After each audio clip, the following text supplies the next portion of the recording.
மணி 7 மணி ஆச்சுங்க. 27 ஜூலை சண்டே. இன்றைக்கி இந்த அந்தி பொழுது மட்டும்தான் இந்த பயிர்கள் பார்க்குது.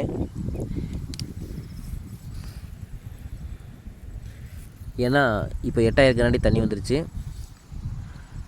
இன்னொரு 10 நிமிடத்தில் இந்த நிலம் மூழ்கிடும்.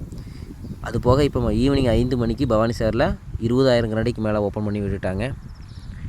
இதுக்கு மேலே மறுபடியும் 10 அடி தண்ணி போக போகுது.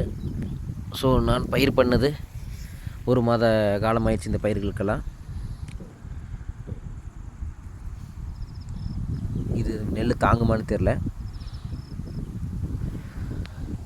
சரி, நாளைக்கு எப்படி இருக்குதுன்னு பார்ப்போம். ஏன்னா இது வெள்ளைக்காடாக தான் பார்க்க முடியும். ஸோ பயிர்களை பார்த்துட்டு போகலாம் அப்படின்ட்டு வந்தேன்.